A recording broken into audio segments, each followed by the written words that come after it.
গুণগত মান, ডিজাইন, নির্মাণী অভিজ্ঞতা সব বিবেচনায় জাহাজ কেনার জন্য বিশ্বব্যাপী ক্রেতাদের বিশ্বস্ত ঠিকানা ইতালি। ক্রুজ শিপ, ফেরি, কার্গো, গ্যাস ট্যাঙ্কার থেকে শুরু করে যাত্রীবাহী জাহাজ তৈরিতেও ইতালি বিশ্বসেরা। বর্তমানে দেশটির জাহাজ নির্মাণ ক্ষেত্র থেকে বছরে আয় প্রায় ২,৭৭০ কোটি ইউরো। দেশটির জাহাজ নির্মাণ ক্ষেত্রে নিয়োজিত আছেন প্রায় ৫৪,০০০ শ্রমিক। এর মধ্যে বাংলাদেশি রয়েছেন ২০,০০০-এর বেশি। এছাড়াও জাহাজ নির্মাণ সংশ্লিষ্ট অর্ধ শতাধিক কোম্পানির মালিক এখন প্রবাসী বাংলাদেশি। আমরা অসংখ্য বাংলাদেশি এই শিল্পে কাজ করছি এবং ইটালির রিমিটেন্সের ক্ষেত্রে এই শিল্প খুবই গুরুত্বপূর্ণ ভূমিকা পালন করছে। ইটালি ভেনিস এবং ইটালির বিভিন্ন শহরে এই কাজ চলে, জাহাজের কাজ।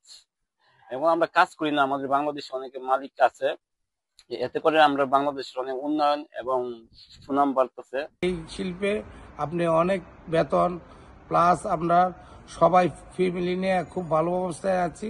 অন্যান্য পেশার তুলনায় বেতন তুলনামূলক বেশি হওয়ায় জাহাজ নির্মাণ শিল্পে সবচেয়ে বেশি ঝুঁকছেন প্রবাসীরা। এতে বাড়ছে বাংলাদেশের শক্ত অবস্থান, উপকৃত হচ্ছে বাংলাদেশের রেমিটেন্স খাত। ইতালির বিশ্ববিখ্যাত জাহাজগুলো এখন নির্মিত হচ্ছে বাংলাদেশি প্রবাসীদের নিপুণ হাতে। মনফালকনে, ভেনিস, জেনোভা, নাপোলির মতো বিশ্ববিখ্যাত শিপইয়ার্ডে কাজ করে থাকেন বাংলাদেশিরা। সময় সংবাদ, ইতালি।